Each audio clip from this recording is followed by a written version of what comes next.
Libro de Mateo, capítulo 20, versículos del 29 al 34.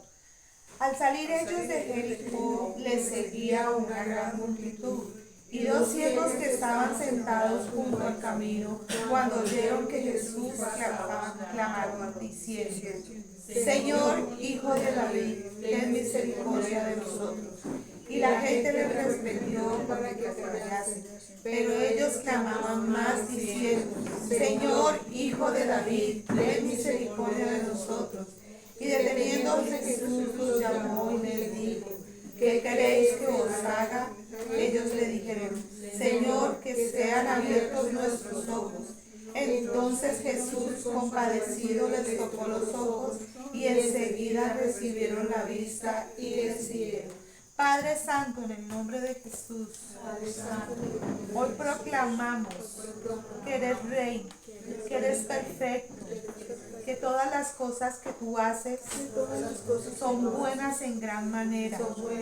Hoy queremos que nos hagas, que nos abras los ojos, que tengas compasión de nosotros y que nos ayudes a verte con tus ojos y a sentir con nuestro corazón lo que tú digas que yo debo sentir.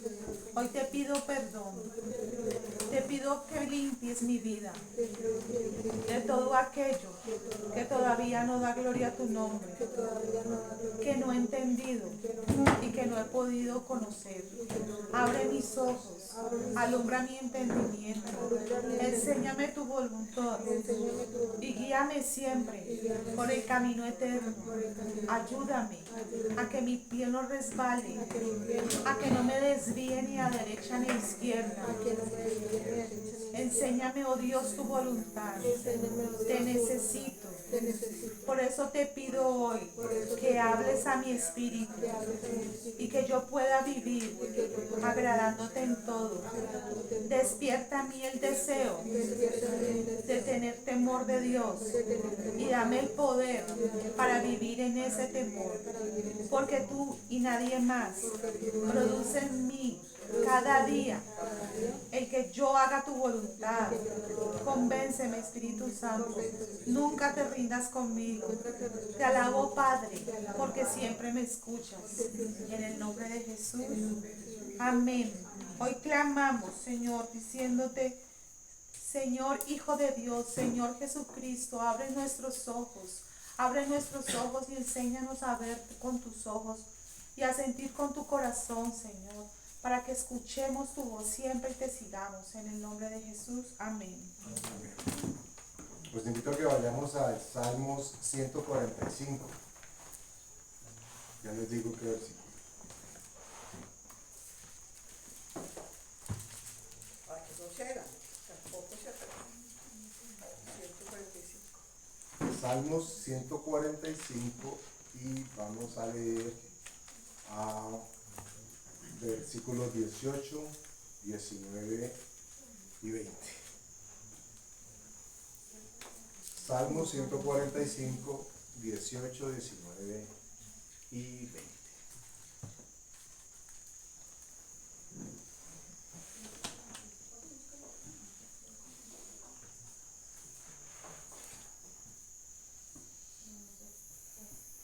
Amén. Amén. Dice el versículo 18, Salmo 145. Cercano está Jehová a todos los que le invocan, a todos los que le invocan de veras. Cumplirá el deseo de los que le temen. Otra, asimismo, el clamor de ellos y los salvará. Jehová guarda a todos los que le aman, mas destruirá a todos los impíos. Versículo 18 se convierte como en nuestro punto de inicio para el mensaje de hoy. Y como siempre, la solicitud que hacemos es que leamos lo que la Escritura nos dice, pero también leamos lo que no nos dice. Porque no se trata de que inventemos algo que no está escrito, pero hay cosas que están implícitas, otras que están explícitas. Tenemos la tendencia a recibir, a mirar, a entender las que están explícitas, pero las implícitas son de inferencia. Y aquí hay un ejercicio de inferencia interesante que me parece importante que nosotros en esta ocasión retomemos. Porque dice, cercano está Jehová a todos los que le invocan. ¿Qué significa invocar? Literalmente. Decir su nombre, llamarlo. Vamos a ser más estrictos todavía en la literalidad. Invocar. ¿Cierto? Que esté en la boca. Ahora, no hay manera de comernos a Dios, entonces no estamos hablando de tragar, está hablando de que esté manifiesto nuestra confesión. Invocar es llamar, como por ahí dijeron, el nombre del Señor, ¿cierto? Y la segunda parte dice, bueno, retomo de primero, cercano está Jehová a todos los que le invocan, a todos los que le invocan de veras. ¿Qué quiere decir esa segunda parte en este versículo? ¿Qué está escrito? Que no solamente es el mencionar el nombre de Dios, sino de que sea de veras, de corazón. Bueno, segunda parte dice, a todos los que le invocan de veras. Esto es lo que está escrito. Ahora, ¿qué no está escrito? Que hay personas que no le invocan de verdad. Eso, lo primero es lo explícito, lo segundo es lo implícito. Si la escritura nos dice que hay que adorarlo, buscarlo o invocarlo de veras, significa de que hay momentos, seguramente mucho más de lo que quisiéramos, en los que esa invocación tal vez no fuera del todo veraz. Y el lío, digámoslo así, el reto más bien, es uno descubrir e entender en qué momento uno cree ser veraz, pero en realidad no lo está haciendo. Y uno dice, pero no, es que yo sé lo que estoy pensando, yo sé lo que he dicho. Ahora retomaremos un versículo, un par de versículos al respecto. Pero vamos por partes. Entonces, ¿qué es invocar? Invocar es, dijimos ahora, poner el nombre de Dios en nuestra boca. En hebreo, dice la escritura, en hebreo, que invocar es llamar en voz alta o clamar. ¿Cierto? Génesis 4 nos registra, no lo vamos a buscar ahora, pero nos registra que en ese momento fue cuando por primera vez los hombres empezaron a ¿qué? A invocar el nombre de Jehová. ¿Ok? El nombre de Dios. Le dieron a Dios una característica personal.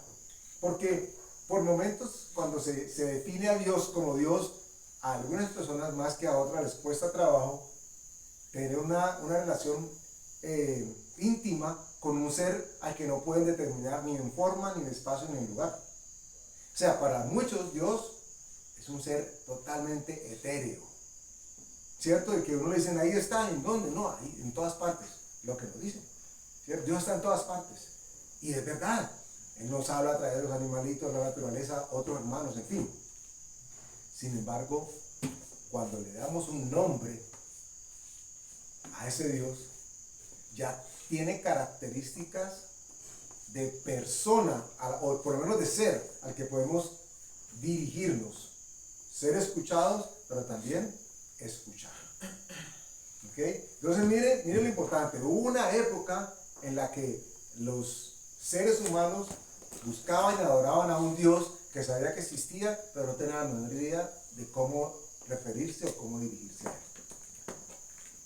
Recuerden por ahí más o menos qué pasó con Adán cuando la escritura nos dice de que se escondió. ¿Cuál fue el tono con el que Adán le responde a Dios? ¿Ustedes recuerdan? Creo que tenía miedo. Que le dijo que no, yo tenía miedo y me escondí de verte. Pero noten ustedes que a pesar de que Adán compartía con él, dice la escritura que se paseaba en cualquier momento del huerto, la escritura no nos registra de que Adán se refiriera a Dios de una manera particular y personal. Y tenía una relación estrecha con él. Por eso la escritura hace énfasis en Génesis 4 de que después de determinado momento empezaron a invocar el nombre de Jehová. Es decir, pusieron en sus bocas, es decir, estamos hablándole no al Dios X, sino a ¿cuál Dios? Jehová. ¿Ok? El que creó todas las cosas absolutamente. En griego dice que la misma palabra, el mismo vocablo, invocar, significa llamar a alguien por su nombre. Y vamos a encontrar una particularidad. En el hebreo, para que ustedes lo recuerden, es todo lo que se escribió en el Viejo Testamento. El Viejo Testamento fue escrito en hebreo.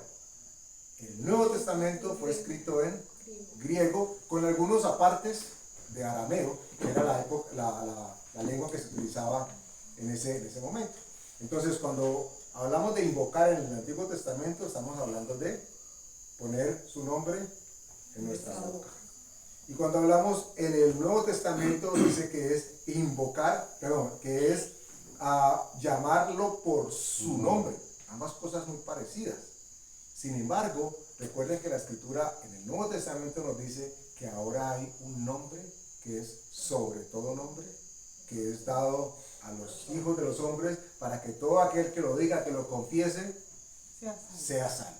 Entonces, vamos despejando un par de interrogantes que pueden surgir, porque podría haber una contradicción, es decir, invoque e invoque ya. ¿Qué viene a sus mentes cuando usamos la palabra invocar? Ya saben, hagan de cuenta que no hemos dicho nada de qué es poner el nombre. Señor Jesús. Invocar. Llamar. Llamar. ¿Con qué lo asociamos? Con llamar a alguien. Llamar a alguien. Todos, sin excepción, podríamos decirle a alguien que invocar era que estábamos llamando a alguien por su nombre. ¿O a qué lo asociábamos? Por lo menos en el pasado. Pronunciar un nombre en voz alta. ¿Y quiénes normalmente uno escuchaba que realizaban ese tipo de cosas? Los brujos ¿Qué hacían los brujos? invocaban espíritus. Invocaban espíritu, ¿cierto? ¿Qué era invocar? Era que llamaban al espíritu chocarrero de cualquier parte, y entonces en teoría ese espíritu se manifestaba, ¿cierto? Y hablaban de invocar los espíritus. Entonces, ¿por qué es importante como despejar esto? Porque per se, o sea, de manera obvia, no podemos concluir que solamente con el hecho de decirlo, tenerlo en la boca, es suficiente para. Voy a dar un ejemplo que se lo he contado en varios momentos, pero cada vez lo refresco y pienso que viene al lugar. Tengo un compañero, hermano en Cristo, hace varios años no lo veo, pero en algún momento me encontré con él y me dijo: Andrés, estoy consternado. ¿Por qué? Porque es que Primera de Juan dice que la manera de probar los espíritus, es decir, si ese espíritu reconoce que Jesús es el Señor, ¿cierto? Que ha venido en carne, perdón, que Jesús vino en carne. Y me encontré y tuve un alegato o una discusión con un brujo. Y el brujo me decía que sí, que él podía decir abiertamente que Jesucristo ha venido en carne. Y mi amigo me decía: eso no es posible, porque la Escritura dice que la manera de corroborar si un espíritu es o no de Dios es preguntándole si reconoce que Jesucristo ha venido en carne. Y si ese brujo me dijo que Jesucristo ha venido en carne, y yo sé que es un brujo, ¿cómo puede ser posible que estemos hablando de la salvación? Y él que estaba cabezón, yo no recuerdo, creo que estábamos como África en ese momento, no recuerdo qué le contestábamos, pero siempre recuerdo su expresión y su comentario al respecto. Él no sabía cómo explicar aquello que la Escritura le decía con aquello que él había vivido. Y vamos a dejar ahora que la palabra nos hable. Los invito a que vayamos a Hechos, capítulo 19. Y vamos a leer versículo 8 en adelante. Hechos 19. Hechos, capítulo 19, versículo 8 en adelante. Amén. ¿Así amén? Hechos 19, del 8 en adelante.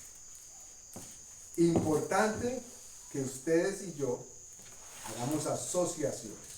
No con el discurso mío, que puede estar equivocado o muy bien intencionado, pero desfasado, pero que hagamos asociaciones con la palabra.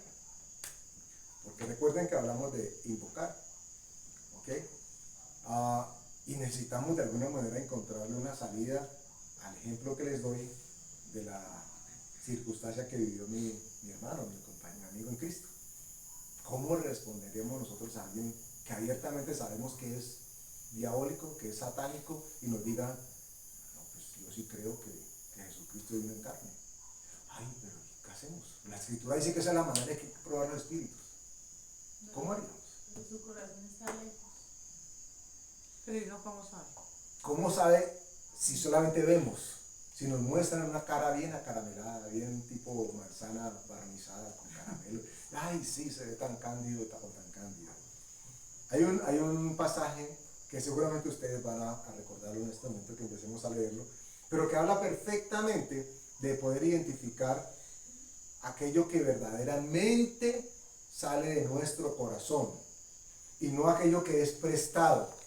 Porque recuerden que la primera parte de ese versículo en Salmo 145, la segunda parte, perdón, decía que cercano está Jehová, ¿a quiénes? Pero a los que le invocan, ¿cómo? De veras. O sea, por eso hablamos de lo explícito y lo implícito. O sea, que está claro de que hay alguien que probablemente lo invoque, pero no lo está invocando de veras. Vamos a leer un ejemplo aquí. Hechos capítulo 19, vamos a leer a partir del versículo 8. ¿Ahora sí, amén? ¿Todos? Ok, dice. Y entrando Pablo en la sinagoga, habló con denuedo por espacio de 3 meses, discutiendo y persuadiendo acerca del reino de Dios. Ahora no sé qué aquí, un chiste bobo, pero imagínense, la predicación duró 3 meses. A ver, ríanse. La predicación duró 3 meses, porque dice que entrando Pablo a la sinagoga, habló con denuedo por espacio de 3 meses. 3 meses sin hablar, hablando, mentiras. Versículo 9. Pero endureciéndose algunos y no creyendo, maldiciendo el camino delante de la multitud, se apartó Pablo de ellos y separó a los discípulos discutiendo cada día en la escuela de uno llamado Tirano. Ese nombre está bueno para ponérselo a alguien. Así continuó por espacio de 2 años, de manera que todos los que habitaban en Asia, judíos y griegos, oyeron la palabra del Señor Jesús. Y hacía Dios milagros extraordinarios por manos de Pablo, de tal manera que aún se llevaban a los enfermos los paños o los delantales de su cuerpo, y las enfermedades se iban de ellos, y los espíritus malos salían. Pero algunos de los judíos, exorcistas ambulantes, intentaron invocar el nombre del Señor Jesús sobre los que tenían espíritus malos, diciendo: os conjuro por Jesús, el que predica Pablo. Había 7 hijos de un tal Esceva, judío, jefe de los sacerdotes, que hacían esto. Pero respondiendo, el espíritu malo dijo: a Jesús conozco y sé quién es Pablo, pero vosotros, ¿quiénes sois? Miren ustedes lo curioso, esto lo hemos leído muchas veces, y yo sé que ustedes también. El espíritu sabe a quién se rinde, y sabe quién tiene la autoridad, y sabe quién es genuino y sincero con aquello que está profesando o que está confesando con su boca. Miren ustedes que hay veces no, siempre, la escritura nos dice por allá en Jeremías, creo, que Jeremías 17, no lo buscamos pero lo menciono, que el corazón del hombre, el tuyo y el mío, es que Engañoso. engañoso en gran manera. Más que todas las cosas. Es decir, que nosotros ni en nosotros mismos podemos confiar. Que haga ejercicio, mires en el espejo y ¡ay! Porque nosotros no deberíamos confiar en nosotros mismos. ¿Y saben cuál es un error que cometemos con mucha frecuencia? Es que creemos que nos conocemos más que cualquier otra persona. Uno termina diciendo muchas veces: no, es que yo me conozco a mí mismo, y yo sé cómo voy a reaccionar, y yo sé lo que voy a decir, y yo sé qué voy a hacer. Yo me conozco. Mentiras. No se conoce. Lo que sí está acostumbrado es a hacer lo que usted quiere, o lo que yo quiero. Eso es lo que se conoce. Eso no lo admitimos porque eso es orgullo y eso es altivez, ¿cierto? Pero en realidad es lo que nuestra alma constantemente quiere hacer, que la complazcan.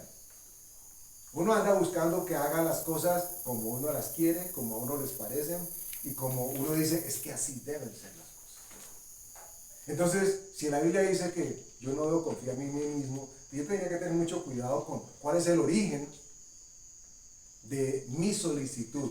Qué tan transparente, qué tan sincera es delante de Dios. Porque de eso va a depender de que mi clamor a Dios sea de veras. En este caso, no sé si ustedes lo leyeron y creo que sí, ustedes son pillines, pero yo lo voy a decir antes de que ustedes lo digan. En este caso, ustedes notaron que la Escritura nos dijo que quienes hacían esto, ¿quiénes eran? Eran exorcistas ambulantes. Exorcistas. Ojo, pero exorcistas ambulantes, perfecto. Pero antes de que dijeran los Hijos de los exorcistas, ¿qué eran? sacerdotes, hijos del sacerdote. Hijos del sacerdote, o sea que era gente que conocía palabra. Miren ustedes, lo que pasa es que ellos no habían tenido un encuentro cercano con Jesús. Por eso el nombre para ellos era totalmente irrelevante. Lo concebían como un hombre que tenía poder, pero no les daba poder a ellos porque no lo habían hecho su Señor y su Salvador. Es más, ellos cogen prestado el nombre y terminan diciendo,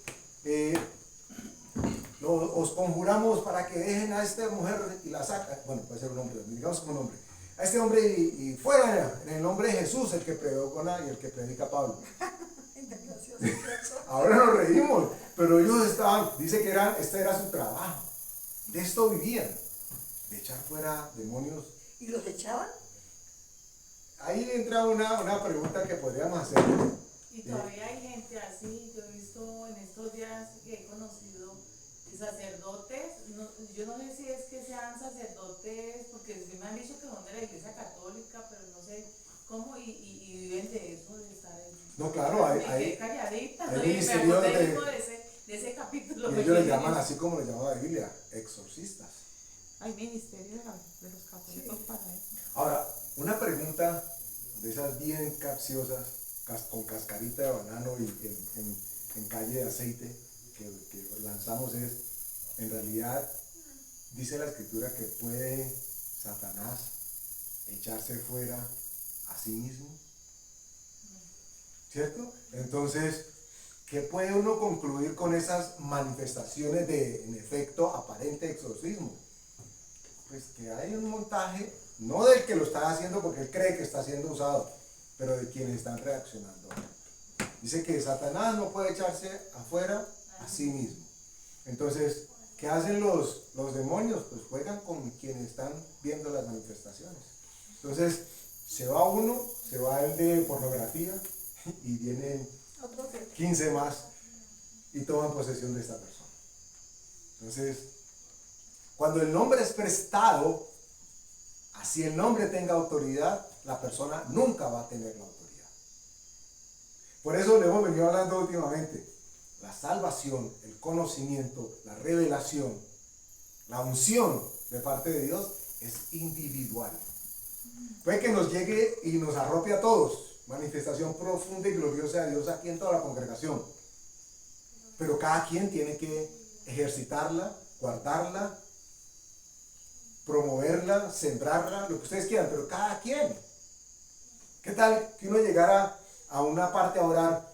Voy a orar con ustedes con la unción que cayó un día allá en la iglesia, en la congregación. ¿Cuándo? Yo no sé, fue como 5 años, pero en esa unción vengo a orar. No puede ser eso. Pero así se hace, de hecho así lo hacían. Ellos quedaron atónitos, porque Pablo ni siquiera hacía nada. ¿Ustedes saben? Eso es lo que acabamos de leer. Que pasaba y la gente sanaba. Se llevaban los pañitos, pues de ahí sale también De ahí cosa sale. de que compren una rosa, que compren un pañuelo ungido. Todo lo han tergiversado. Mira, de allí sale El pañuelito que venden, hay unas iglesias que y el agua bendita. Gracias a Dios Pablo no tenía gripa en ese momento, no tenía un pañuelo. Porque imagínense cuál era el pañuelo que estuvieran vendiendo y promocionando. Ellos llegaban y veían esto y decían, ay, yo quiero ese poder.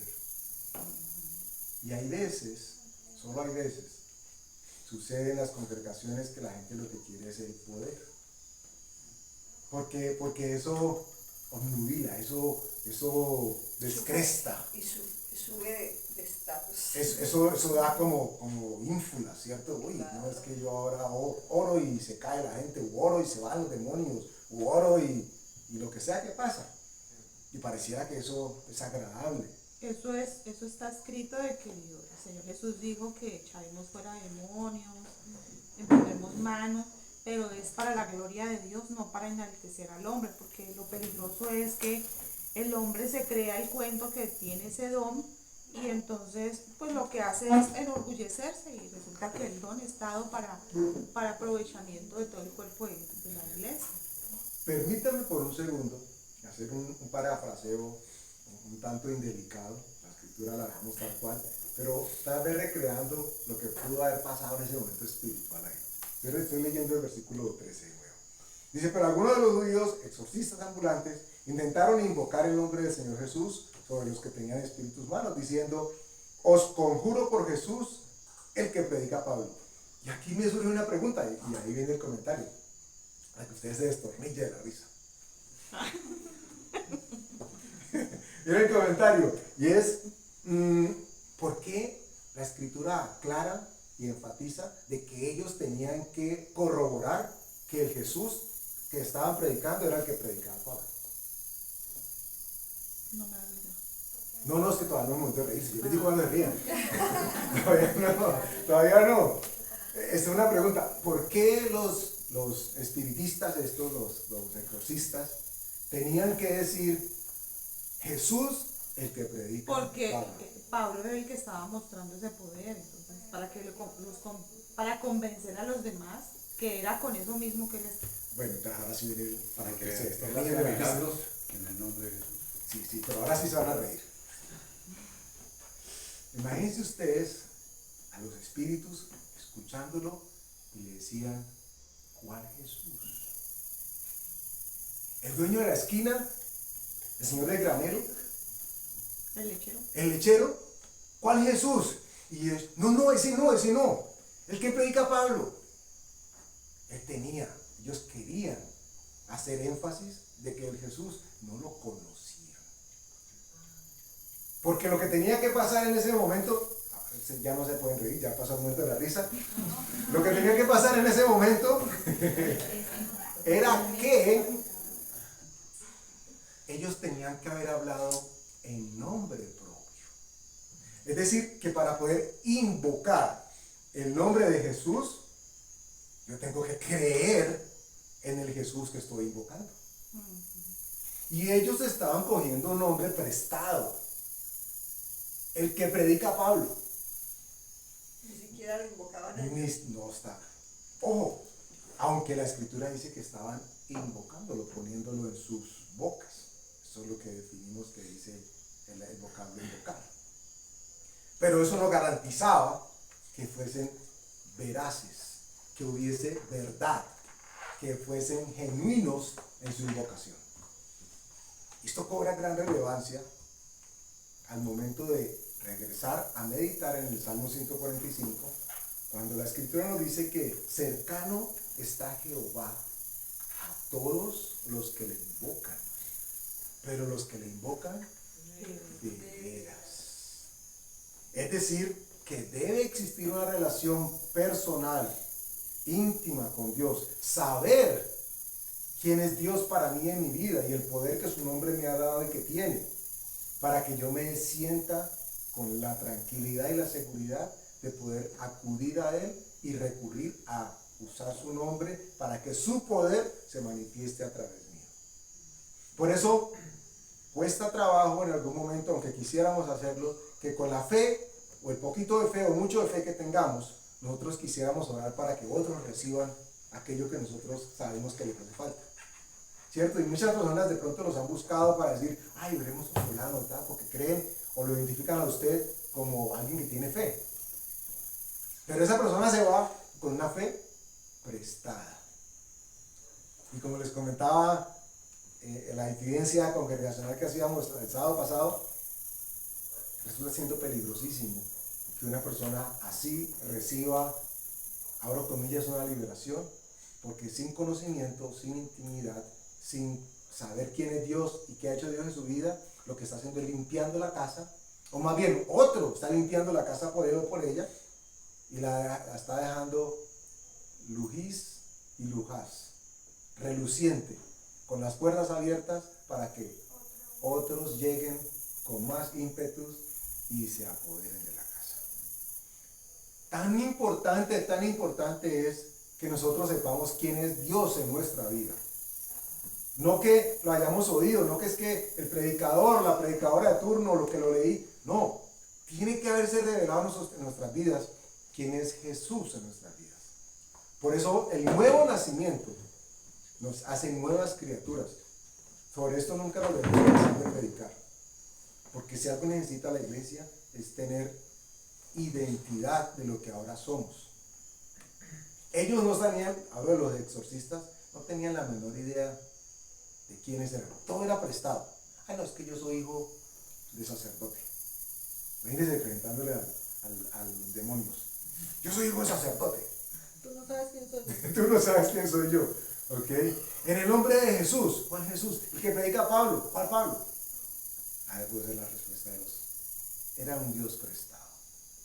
Y la Escritura nos dice a nosotros que Él va a estar cercano a aquellos que lo invocan, pero que lo invocan de veras. O sea, que vale la pena. Y esto no es para ponernos a dudar si, ay, ¿será que yo lo estoy invocando de veras? O no, ay, ¿cómo me doy cuenta si yo soy genuino? Bueno, el ejercicio en la sola pregunta ya indica de que por lo menos hay interés en que sí lo seamos. Y eso es válido y aceptable. Pero la propuesta o la pretensión más bien es que nosotros entendamos algo.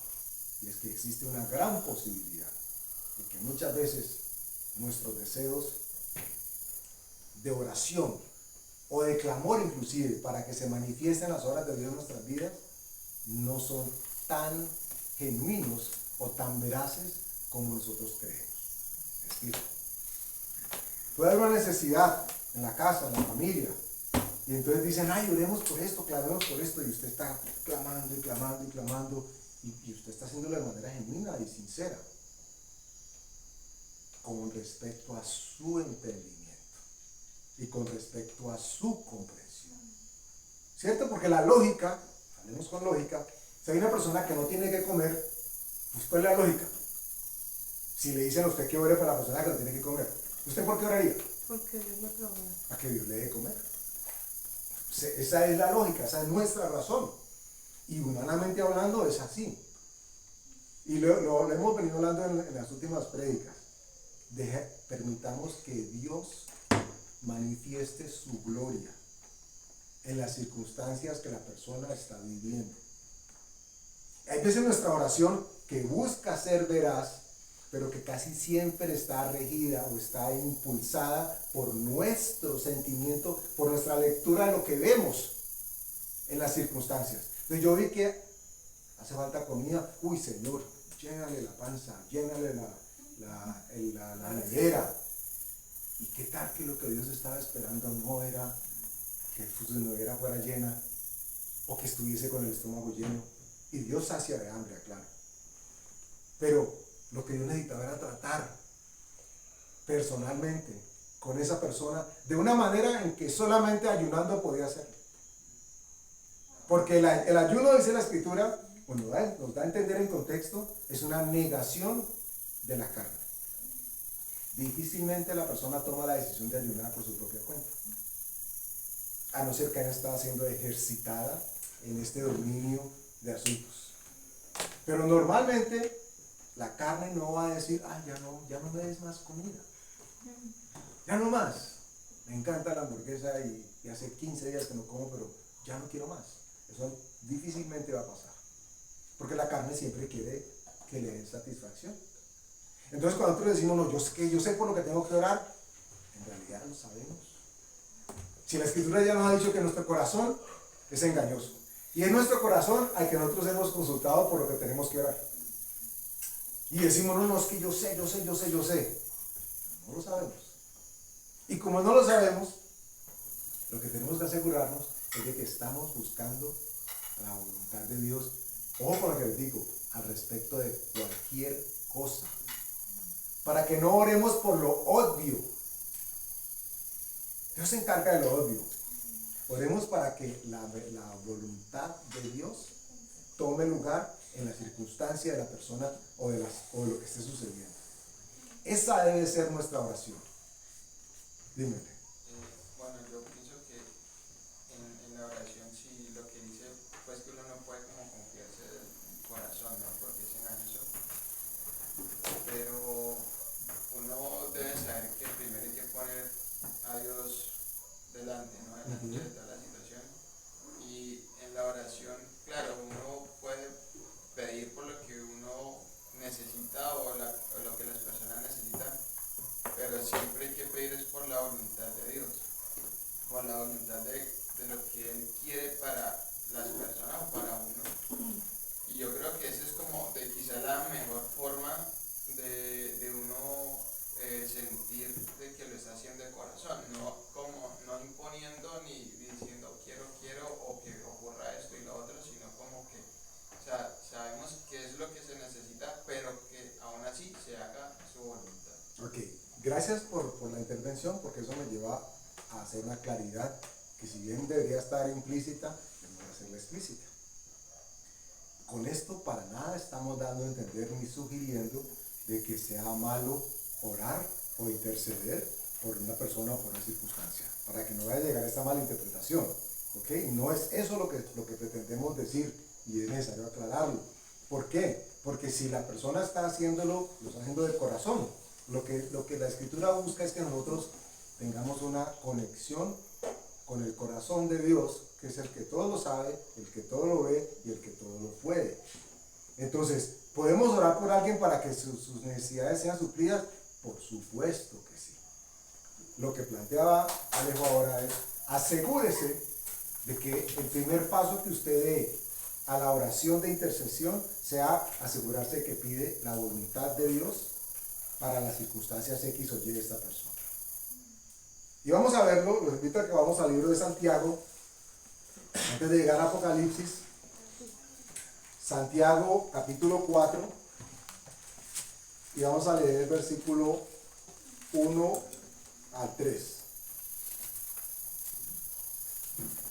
Santiago 4, 1, 3.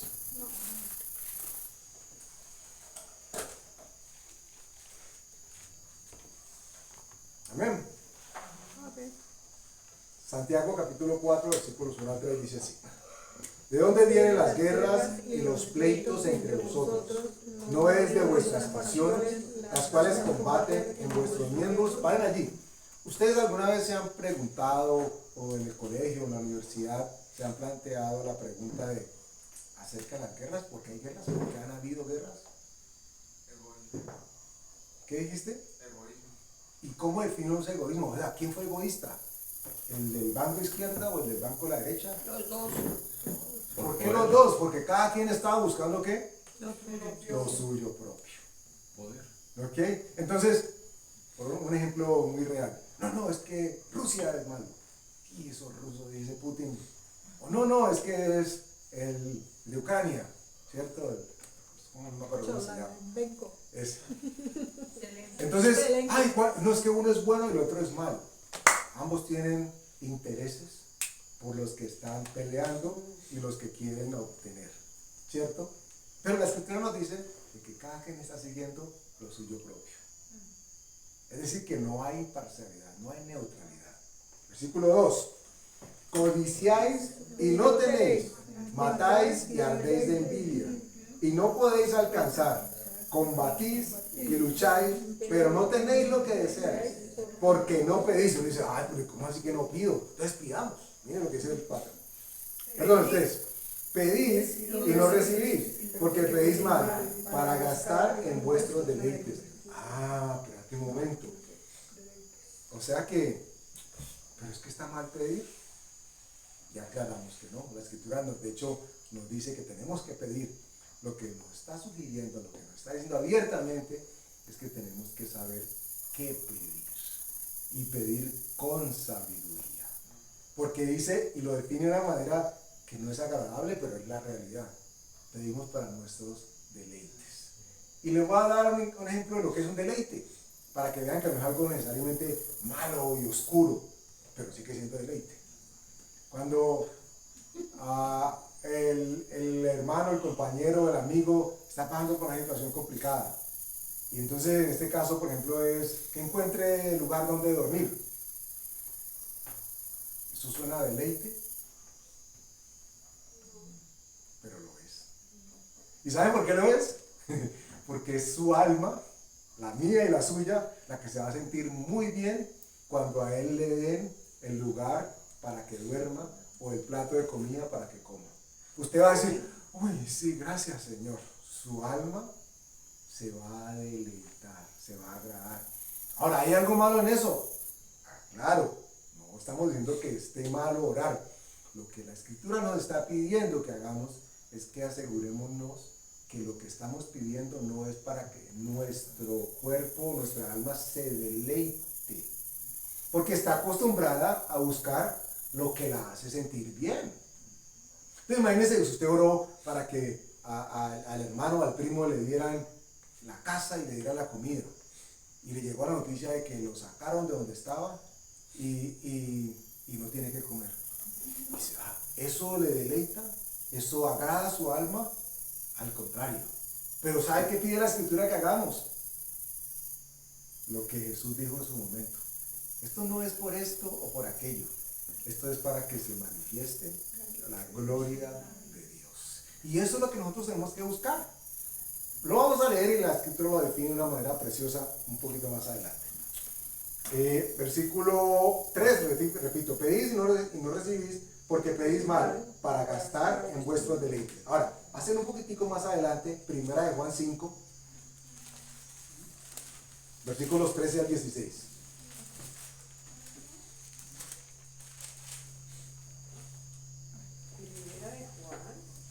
Primera de Juan capítulo 5, versículos 13 a 16. Primera de Juan 5, 13 a 16.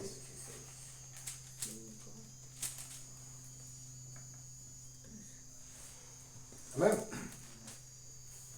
Dice así: estas cosas os he escrito a vosotros que creéis en el nombre del Hijo de Dios, para que sepáis que tenéis vida eterna, para que creáis en el nombre del Hijo de Dios. Miren, por eso siempre insisto en cómo la palabra se conecta y se busca así.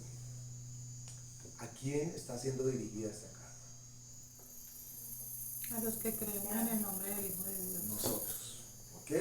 ¿Con qué propósito? Para que creamos en el nombre del Hijo de Dios.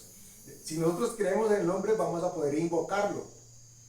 Y lo que la Escritura dice a propósito de pedir conforme a su voluntad, seguramente va a tomar lugar en nuestras vidas.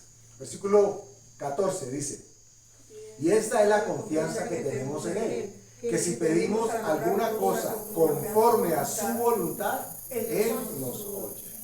Y si sabemos que Él nos oye en cualquier cosa que pidamos, sabemos que tenemos las peticiones que le hayamos hecho. ¿Siguen ustedes lo aparentemente complejo, pero al mismo tiempo lo sencillo en qué se convierte la ecuación de pedir para recibir? Retomo el 14. Y esta es la confianza que tenemos en Él, que si pedimos alguna cosa conforme a su voluntad, Él nos oye. Entonces, ¿qué tendríamos que pedir acerca de cualquier cosa? La voluntad de Dios. Su voluntad. Así es Y esa es sencillo. la otra pregunta, ¿y cuál es su voluntad? Sigamos el 15. Y si sabemos que Él nos oye en cualquier cosa que pidamos, sabemos que tenemos las peticiones que le hayamos hecho. Entonces, ¿cómo sabemos la voluntad de Dios? Ejercicio sencillo. Mira, no es tan sencillo, pero lo digo así.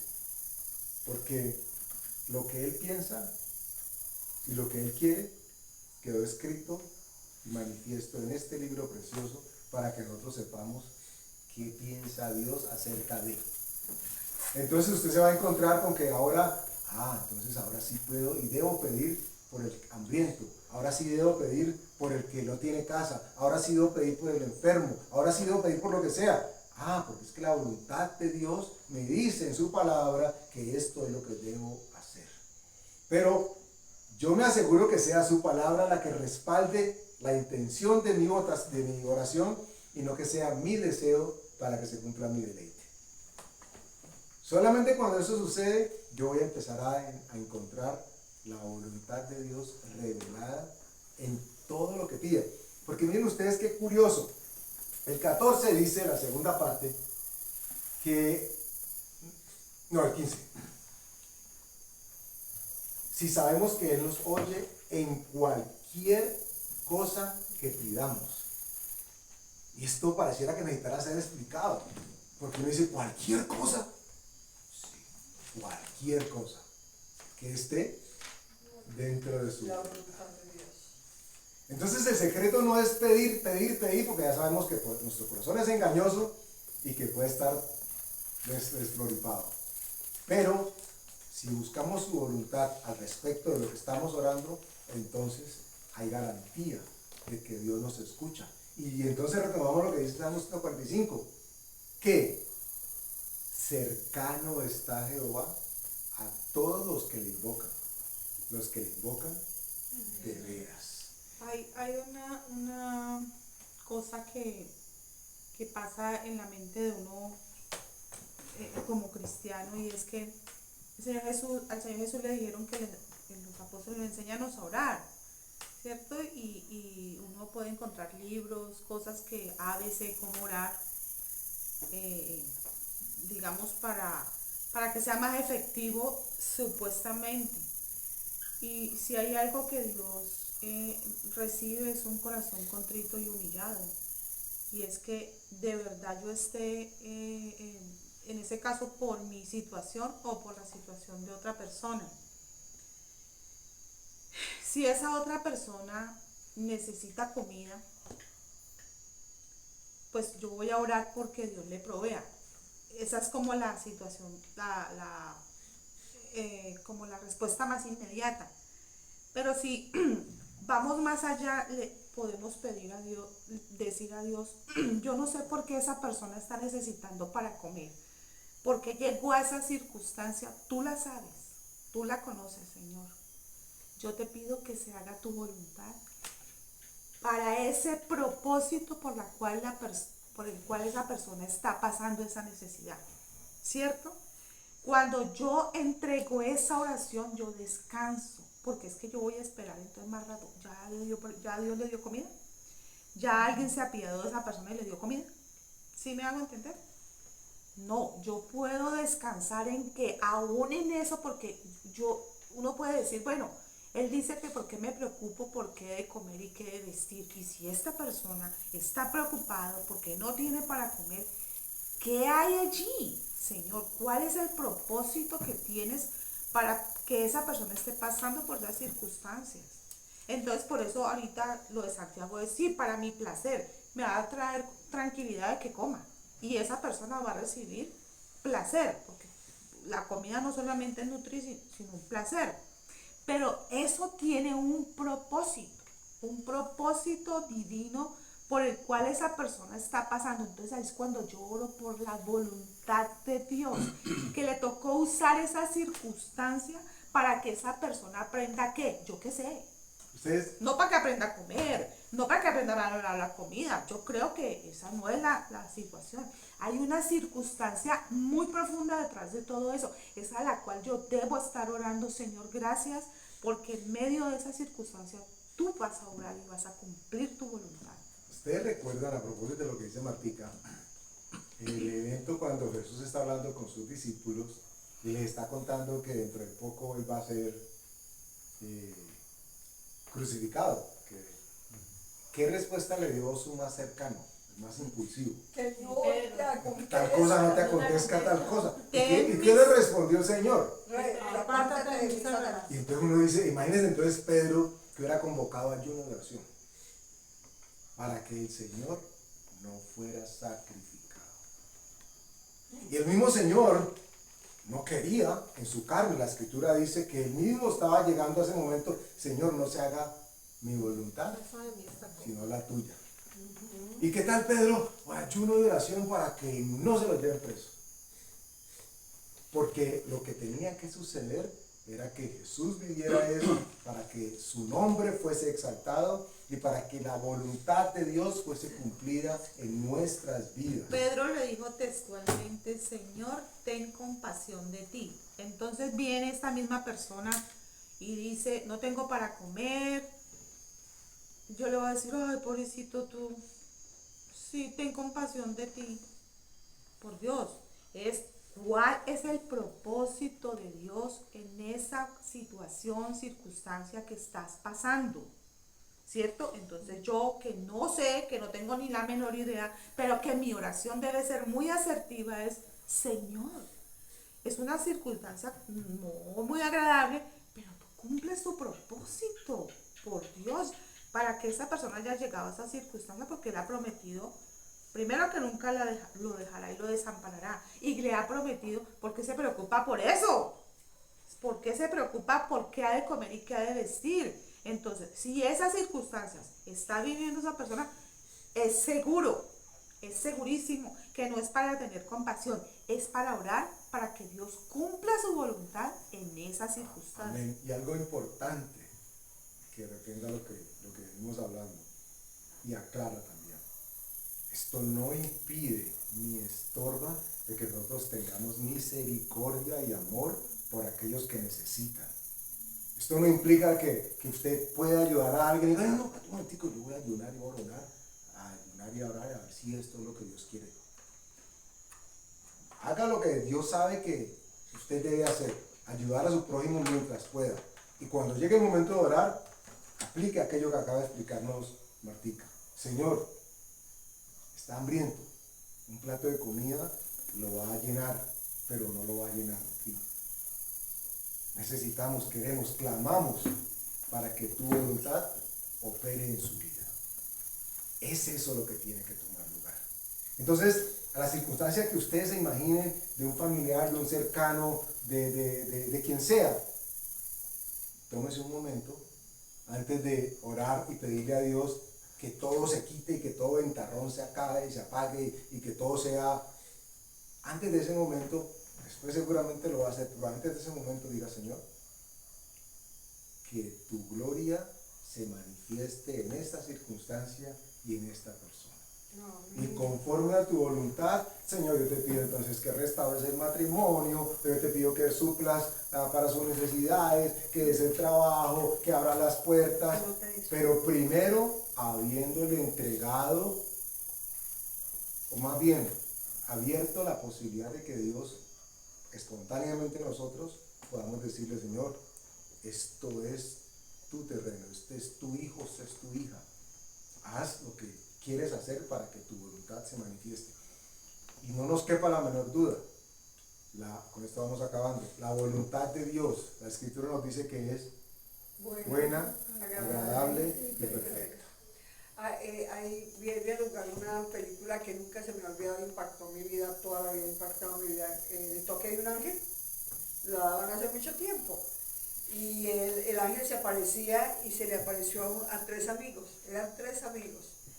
Y dos de ellos eran pues abogados prestigiosos y el otro era el chupasangre de los dos. Y siempre estos dos lo defendían, siempre. Y había una, entre ellos dos había una mujer. Y esta mujer siempre le tapaba como tenían poder, le tapaban las embarradas. Entonces este hombre ya al final viene y ellos ya estaban por ganar las elecciones y necesitaban mucho cuidado en todo lo que hicieran. Y aparece el tipo y hace una embarrada bien grande.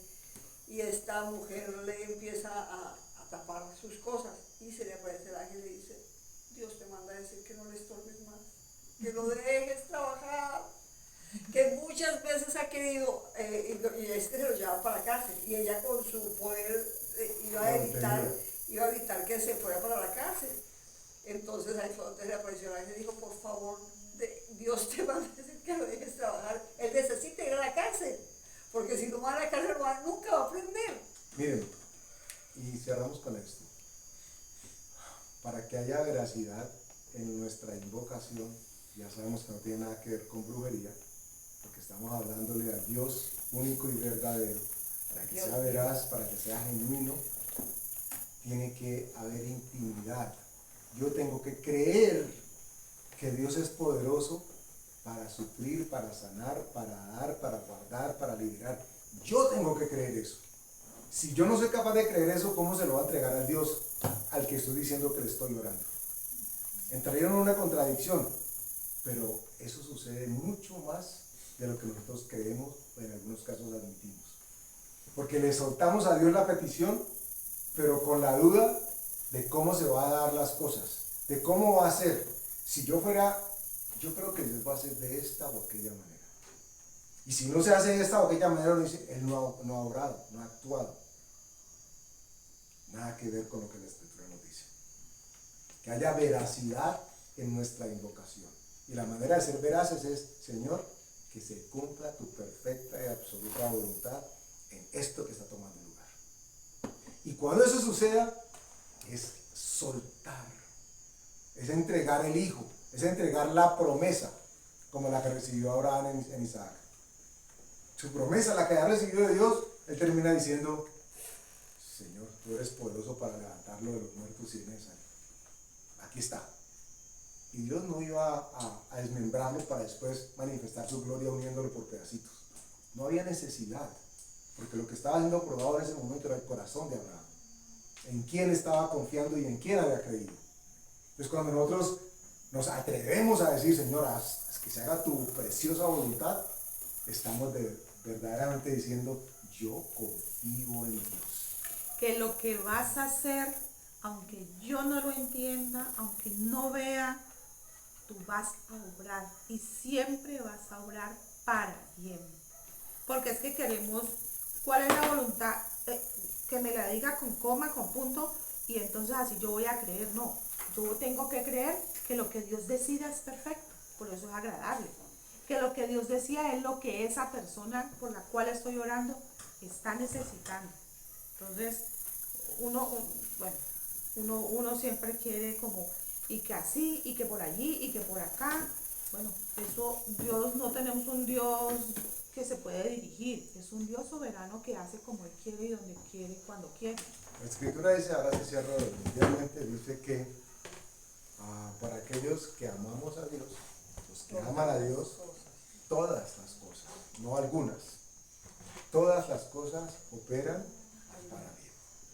Tenemos que creerlo, y cuando lo creemos, entonces estamos invocando a Dios de veras. Vamos a darle gracias a Dios. Padre, perdona nuestro atrevimiento, perdona nuestra soberbia, perdona nuestra altivez y orgullo al pensar que tenemos control alguno sobre cualquier circunstancia. Perdónanos, Señor, porque haciéndolo hemos evitado de que en muchos momentos, o más bien diría en todos, tu voluntad perfecta tome lugar en la vida de otros o aún la nuestra, Señor. Perdónanos. Hoy rendimos nuestros corazones y queremos que nuestra invocación y alabanza a tu nombre sea sincera y genuina, sea de veras, Señor. Porque tu palabra nos garantiza de que si es de veras, tú estás cercano a nosotros, Señor. Caminas con nosotros. Te damos gracias en el nombre poderoso de Jesús. Amén.